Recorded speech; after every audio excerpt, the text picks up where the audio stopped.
Hello and welcome to Two Queens, Two Crowns. I'm your host, KJ Miller, founder, lecturer, and content creator.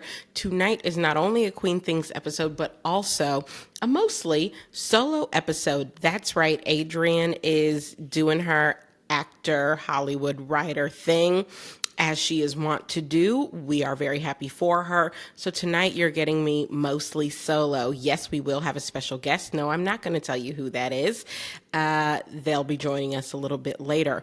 But in typical fashion for Queen Things episodes, I will be going through a few of your comments and then giving you some pop culture updates, followed by a quick parking lot. And then we're going to ease it on down the road, okay? Because yes, The Wiz is back on Broadway.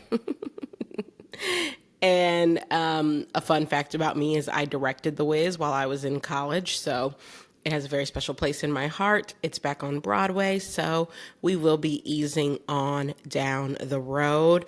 You're not here for a long time, but you will be here for a good time. So let's get into it. Okay, let's kick off with comments about last week's episode. Now, as I predicted, the comments on last week's episode about Brandy and Monica were much nicer, much kinder. But also there were far fewer comments, which just goes to show controversy sells. So it's possible I might be up to my usual antics next week. I mean, we got to get the views, folks. However, I'm happy we did this episode. I thought it was a really good episode. I enjoyed learning more about both of these women, but it was also a fairly uncontroversial one. And I think that was reflected in a lot of the comments on YouTube. We actually only had 2 comments on YouTube. So first from Hillary Hull 3939, she says, "This was so good. I was so young when that song came out and didn't know anything about the situation. Thanks for shining a light on both of these queens." Absolutely. Thank you, Hillary, for commenting, and we're glad you enjoyed it. And I agree. Like, I was quite young when this song came out, when The Boy Is Mine came out, when they were both in their heyday. And it was nice going back down memory lane and learning something new about both of these women and about how that collaboration came to be, and also sort of what that collaboration meant and did for both of them afterwards. So I completely agree, and thank you for your comment.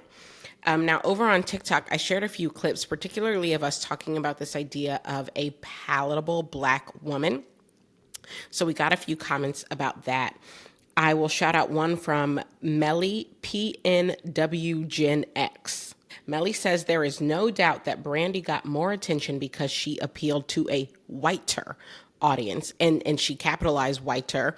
And that's notable because in the clip I said wider audience, and she wanted me to be clear. Oh, no, not just wider, whiter. So first of all, thank you, Melly. And I do think that that's true. Absolutely. I do think that Brandy was able to appeal to both a wider and whiter audience. And that's why she was able to be on a hit show and able to be in Cinderella, and why her albums were able to climb the charts in a way, particularly her first one, in a way that Monica's wasn't. Do you want to know what's so interesting to me is that Brandy is the darker skinned of the two of them. And I just growing up, and we're going to get into this a little bit later in the update section, but growing up as a darker skinned Black woman, always felt like we were the less desirable, the less palatable, and looked to Brandy as like, oh, this is the dark-skinned Black girl who made it. So this is the dark-skinned Black girl I should be emulating, which, sounds terrible to say in some ways, but I remember thinking that I got my first set of braids, because Brandy always rocked the braids in the 90s, when I was in 6th grade. So I was 11 years old, so this would have been 1997. So, Brandy was really just like on the come up at this point. I think her first album dropped, as we said, in 94, and she always rocked the braids. And I was like, I got to get my Brandy braids. I got to get my Brandy braids. And I remember feeling so cool and like the it girl when I had my Brandy braids. And she, for me, was the blueprint for pretty much through high school. Like, oh, if I want to be pretty as a dark-skinned Black girl, I got to do what Brandy's doing because people like her. And so, yeah, that's a kind of a weird thing to admit, for the world and the internet, but it's true. She, for me, felt like a blueprint, particularly because she was dark skinned and seemed kind of beloved by so many. And that felt like something dark skinned women weren't necessarily always afforded. So, anyway, that was my how I sort of felt about it. And yes, I agree with you, Melly. She did appeal to a whiter audience. So there you go. Another comment we got on TikTok from a username, All Out of That. I like that username. This person said Whitney Houston was largely seen as pop princess when in reality she was Newark, New Jersey hood. It wasn't until the Bobby years that we really saw it. And I replied, that's a good point, because it is a good point. And actually, if we think back to how Whitney came on the scene, and the Whitney piece is relevant because Brandy obviously was in Cinderella with Whitney, and Brandy and Whitney became quite close, developed a very close friendship and relationship. Whitney, when she first entered the scene, was very much seen as pop. I want to dance with somebody. She was seen as kind of a pop icon. And it really wasn't until later that people started to see just how black Whitney was. She was black, okay? Blackity black. And we talked about this a little bit on the episode, this idea of, do you still get to be palatable when you are quite black, when the blacker sides of you shine through? And honestly, I think that is a question Black women in the public eye are continuing to ask themselves and continuing to try and figure out the answer to. Do I get to be as black as I am and still be palatable to a wide audience? We spoke about it on the show. I think Beyonce is still figuring that out. I think, and I will say, I think part of the reason Beyonce's, let's say, cultural relevance as it relates to album sales, ticket sales, all of those things have started to pale in comparison to Taylor Swift's, when I defy any person to tell me that she isn't as talented as Taylor Swift. You'll never convince me of that. I think a part of it is race. Absolutely. I think Taylor reads, and I made a whole video about this on YouTube, talking about Taylor and race. And this is to take nothing from Taylor. I hope anyone listening to this knows I am a Taylor Swift fan. I love that woman. I think she is fantastically talented. But when I think about Beyonce's career, her career trajectory, and when I start to feel like her numbers sort of started to pale in a little bit in comparison to Taylor's, it does seem like it coincided with her very much stepping into her blackness and stepping away from trying to be as palatable, as relatable, as acceptable to a broad audience. I feel like she started to give herself permission to step away from that, and you sort of start to see the effects of that from a numbers perspective. That's my speculation. I'm not going to try and back it up here with dates and facts and figures. That's how it seems and feels to me as someone who has been a long time Beyonce fan. And so I say that to say, I think this is something that Black women in the public eye, even so much as myself, and obviously I'm far, far, far less in the public eye than a Beyonce or a Brandy or a Monica, I do think it's something that we think about. I do. And I get excited to think about the fact that maybe, just maybe, by the time my baby girl, who is 3 years old, by the time she's an adult and she's potentially in the public eye, because she loves to sing and she loves to dance and she's good at both, and she loves to orate and she loves to state exactly what she wants. So I believe she's going to be out here in the public doing things. By the time she gets there, that maybe it won't be as much of a difficult choice for her to figure out, can I put my blackness at the forefront as much as the other pieces of my identity, that it, might not be as hard for her. I love to think that maybe that could be the case. Time will tell. Okay, and that is it for the comment section. We had a few more comments, most of which were like, love this song, love this time, brings up high school memories, which I very much appreciate, but not necessarily in need of discussion around those. So we're going to jump into the update section. Now, two major things I want us to cover in this update section. The first is a bit more personal. The second is not actually personal to me at all. But for the first section, the personal section, if any of our listeners follow me on TikTok, you may have seen that I was embroiled. I like that word, embroiled, in a little bit of a TikTok scandal last week. A week out, I'm pretty sure most people have already forgotten about it. But last Thursday, and I did also make a follow-up video about this on TikTok and a follow-up YouTube about this. So if you really want to go down the rabbit hole, you can find all of these posts. But last week on Thursday, I believe, I posted a very quick video on TikTok. I was thinking it was going to be kind of a throwaway video responding to the fact that there was, essentially, we all believed for a quick second that Ben Horowitz, billionaire investor Ben Horowitz, said something to the effect of, billionaires prefer black women. There was this quote going around Twitter and around the internet saying like that he had said this. Billionaires prefer black women. Black wives are for grown-ups. The video I made was actually not so much about his quote, but about the fact that there seemed to be a number of black men who were upset about his quote. And I speak about this at length in the YouTube video I make. If you want to watch that, I'll try to remember to link it in the show notes. But I wasn't really so much focused on Ben because I was like, I think, the internet is saying he said this thing. I don't know if he did or if he didn't, but it does look like some black men are upset about it. And that's actually what I want to talk about is the black men. And so in the video, basically what I said was, I've been hearing my whole life from many, many black men who do not prefer black women that, oh, they're not racist, they're not colorist, they just have a preference. It's just a preference. Like, everybody relax, it's just a preference. And so then I went on to say, so if it's a preference, oh, cool, preferences are okay, just not when we're the preference, right? Just kind of trying to point out that hypocrisy and point out this is the thing I have been hearing from black men for so long.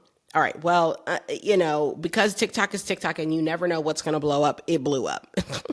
I think it's now sitting at almost 500,000 views. Within a night, it went to like 200,000 views. You just don't know with TikTok, okay?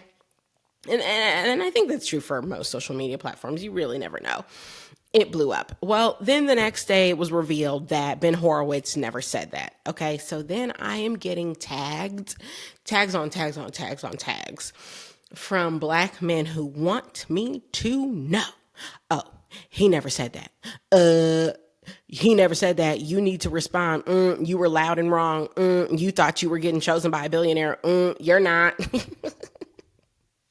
Obviously, I'm adding the emphasis here because they were all using their Twitter fingers. I couldn't hear the voices, but quite loud in terms of typing and, in all caps and whatnot.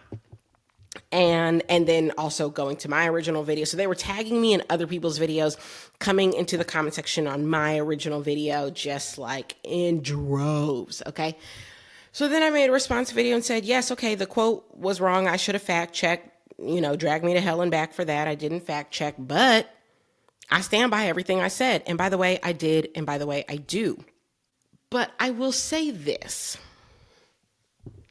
Having never really lived through a TikTok scandal before, and now being a week out, right? Like now I've had a bit more time to really think about it. I've tried to put myself in the shoes of the people who might have criticism for me for what I said.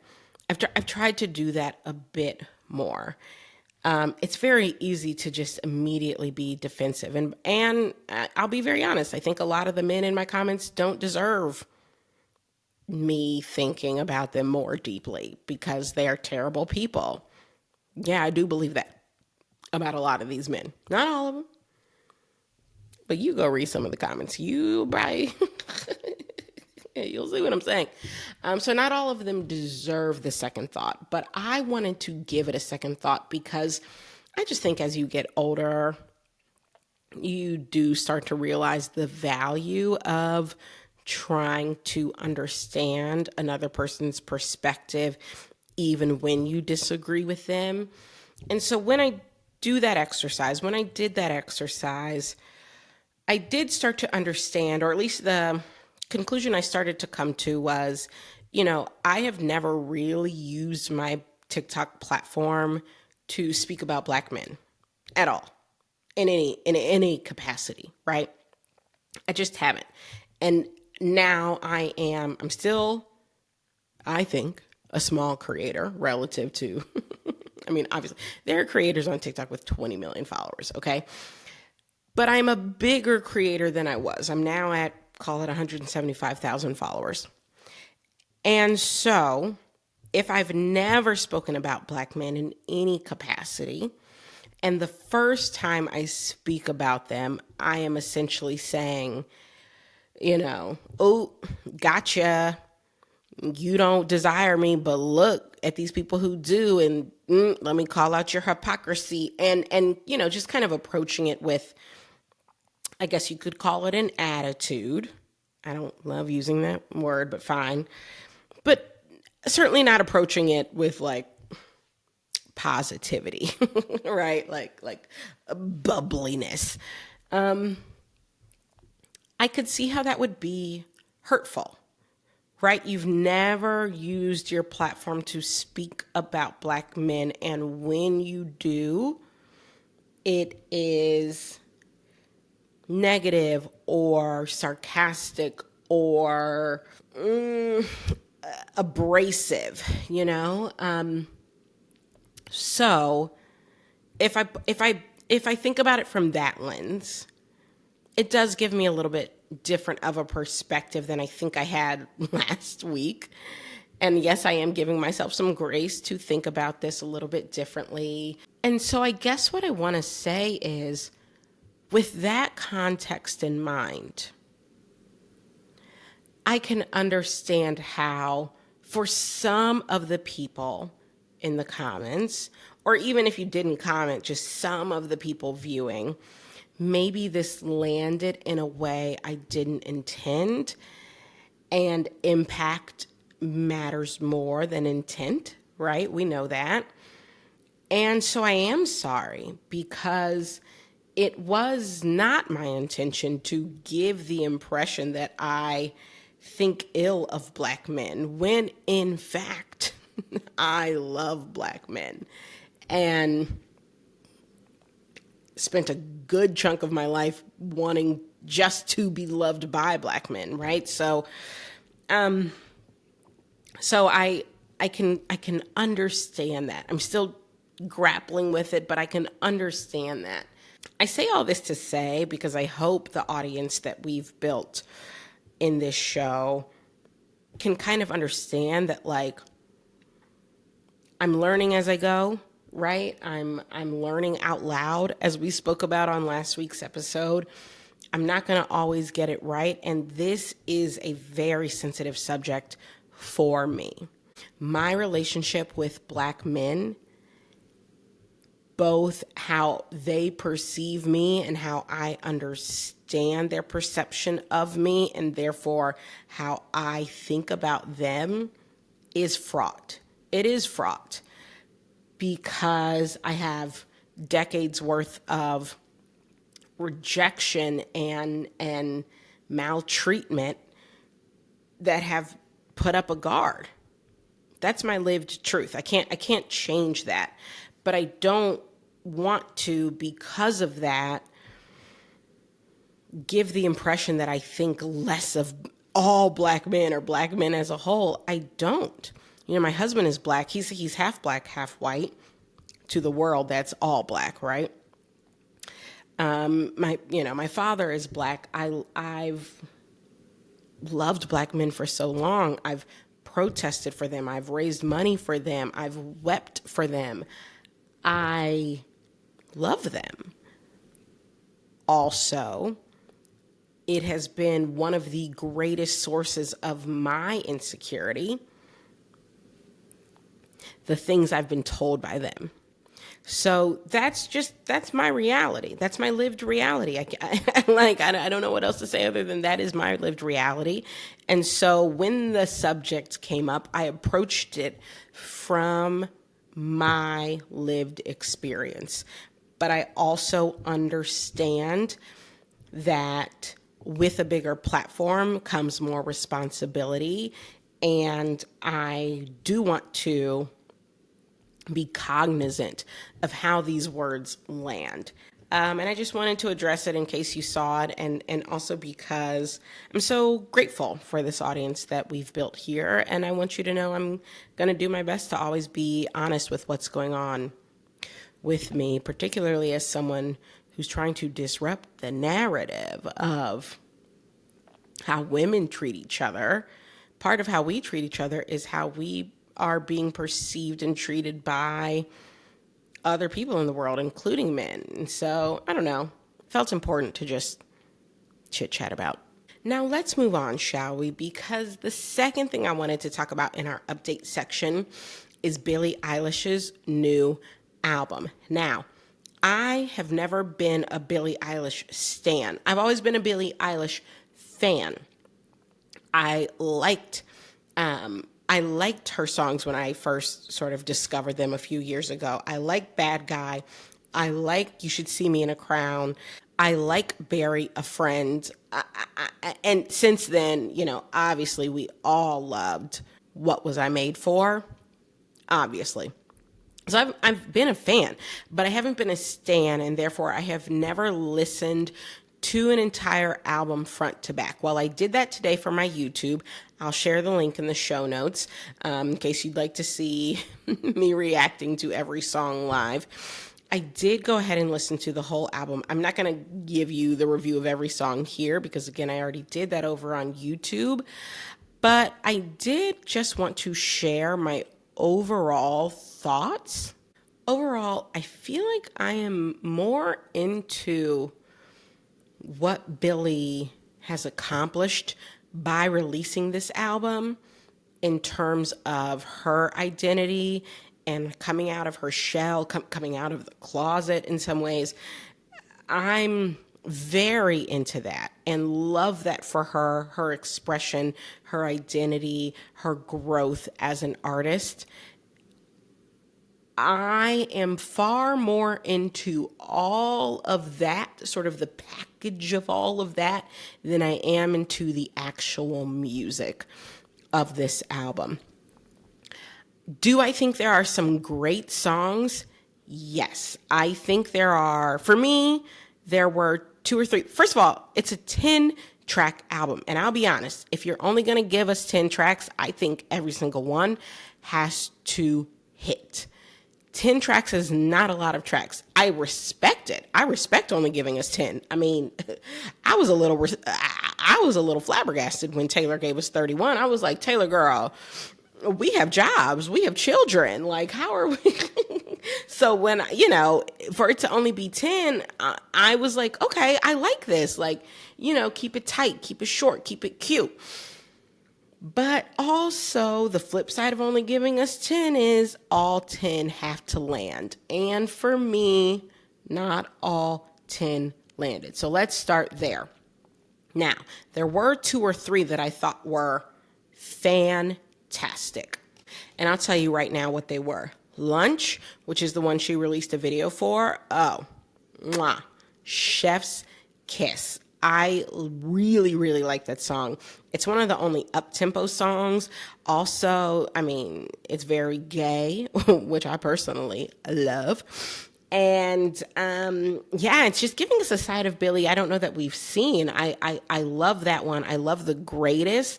That one to me is the best on the album. Personally, I think it's fantastic. And then she has a song, L'amour de ma vie, the love of my life, Love the vibe, love the anger, love it all. It does a beat switch towards the end, kind of morphs into a second song that, not my vibe, but like the majority of the song, love, okay?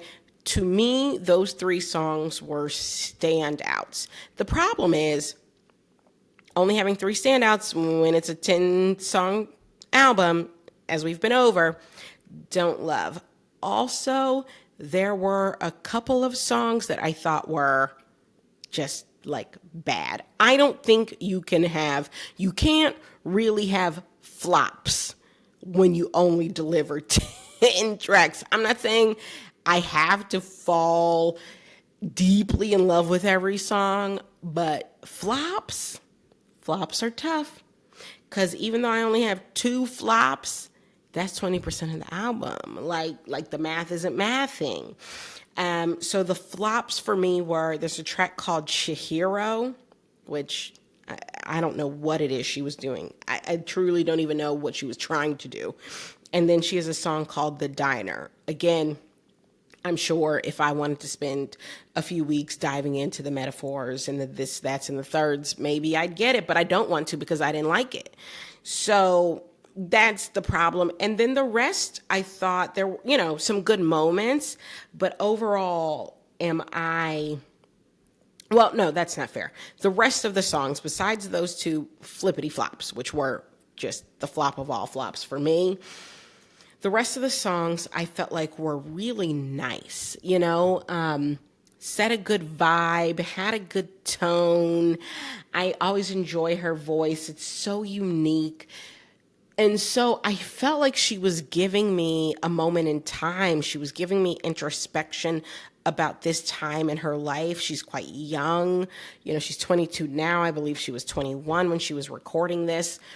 So she's giving me a moment in time, and I like that, and I like that for her, and I like that for her growth as an artist. Again, I'm willing to believe that the album we get after this one will be phenomenal, because it's almost like I hear the bits and pieces of a phenomenal album, but we didn't quite get there. I hope I don't sound like a hater. I'm not trying to sound like a hater. I'm just trying to be very honest. Again, as someone who's never listened to a full album front to back, and as someone who is not a Billie Eilish stan, but who is a Billie Eilish fan. So, I thought it might be fun to bring in as a surprise guest at this moment my husband, because he's a music connoisseur. For anyone who doesn't know, he's a trained opera singer, but he's also like a pop music aficionado. He loves pop music. I think he's kind of rare among opera singers because he loves pop music, and he had not yet had a chance to listen to this Billie Eilish album. He likes to set aside time and really listen to an album front to back. Hadn't had a chance to do it yet. So I thought it would be fun to have him come in and play one of the songs that I thought was a flippity flop. I'm going to play him The Diner and just get his take. And also it'll be you guys' chance to hear from him for the first and possibly only time. So let's bring Kadar Miller in.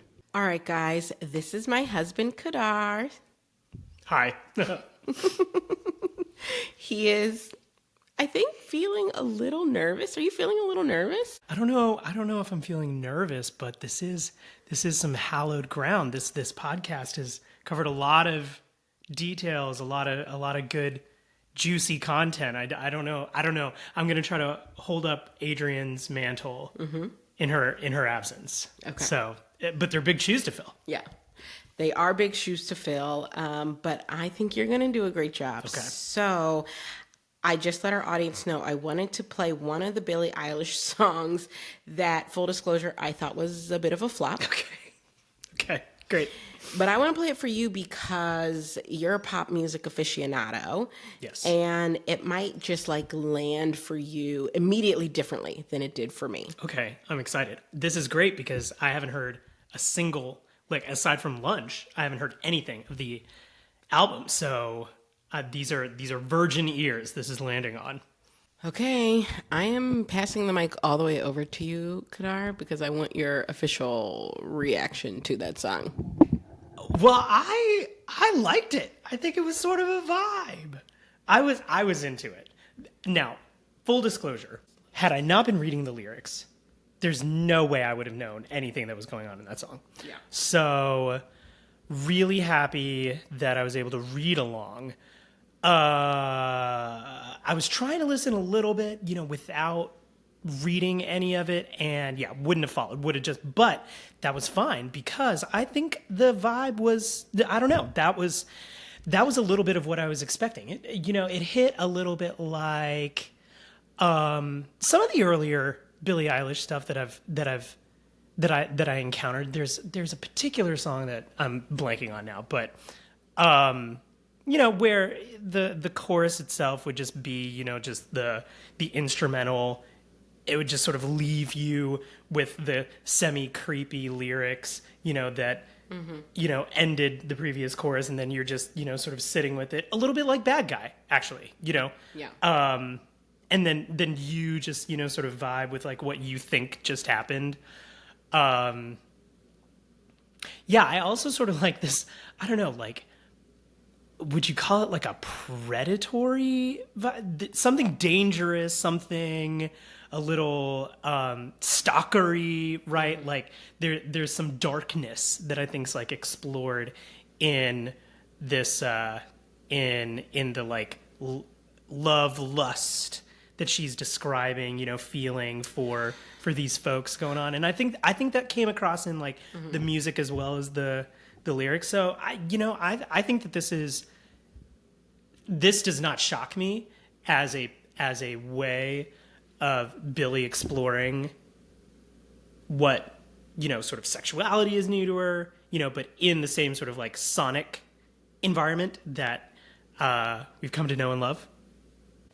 Yeah, here's the thing for me. One, I agree. It's giving a little bit of a Bad Guy vibe. And one of the things I said in my YouTube review was that it sounded like a B-side for Billie Eilish. Like it was giving me old school Billie Eilish, but like one of the tracks that got left in the, in the don't produce bin. Like they almost made it when they were making the first album and then said like, oh, this one is okay, but not good enough. So we're not going to release it.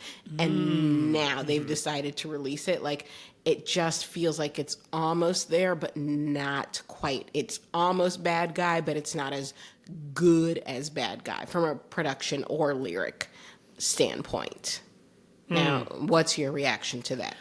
Well, I felt like Bad Guy was something I had really never heard before, and even the lore about it, like the way it samples like an Australian crossing walks, like signal, and just like I don't know, it feels very, raw, but also a little unhinged. It's just even in the creation of it, so it all felt very rebellious and young and sort of all of those things, and that is not the vibe that I necessarily get from here. Like I think between the two songs I feel like Bad Guy is the more compelling, and like I agree with you that this sort of lives in the Bad Guy solar system but is not the center of the Bad Guy solar system. Yeah.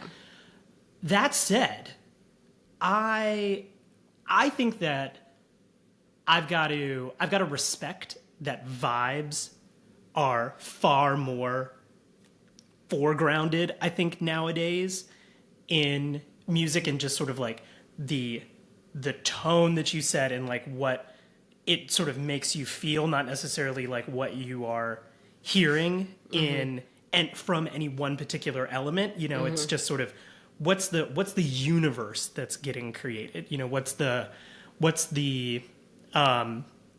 What can this be the backdrop for? And I appreciate the possibility that this was created for a sort of in a backdrop sort of way. What I didn't hear in it was something that felt like inauthentic to them. Like, Yeah, I would agree with that. I don't think it felt inauthentic. It just, well, I guess my other question is, what is the song about? Like, what's the story? Did you get that? is it murder? It might be a little bit of murder. I think it's, we've got danger and we've got lust and we've got, am I supposed to? And we've got, some sort of like, I mean, we heard that like lyric about the babysitter, being gone. And, so I think it, could even be like maybe a memory, maybe, sort of like an initial encounter. Yeah, see, okay, but what I'm getting at and what you have confirmed is we don't know. Okay, how is the diner playing a role here? Is the diner metaphorical? Is it a metaphorical diner or literal diner? Well, I mean, I first listen, only listen, am not sure. Okay, me neither. I All right, but overall, it sounds like you enjoyed it. You did not think it was a flop. Yeah. Now, yes. And I stand behind that. I think that is what I would have expected out of like another entry from Billy and Phineas. Awesome. Thank you, my love. You're welcome. Good job. All right, folks. Well, you heard it here first. My husband disagrees with me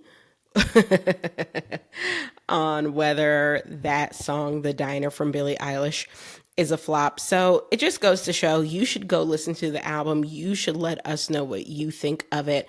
I rated it, I think, on my YouTube a 7 out of 10. Again, I like what it is she is setting out to accomplish and what it is she's revealing about herself. And I like how introspective she's being. It's like, I feel like I kind of like the components and the intention behind the album more than the music itself, which is why it's a 7 out of 10 for me. But I'd love to know where it lands for you. So let me know. All right, folks, that is it for this week. Be sure to follow us on TikTok at Two Queens, Two Crowns, and to check out the podcast on YouTube, Two Queens, Two Crowns. And of course, we would love for you to follow us on our personal socials. I'm on TikTok at @Iam_KJ Miller and YouTube with the handle IamKJ Miller. And Adrian is on IG at Adrian Rose White and TikTok at wrong_or_right. See you next time.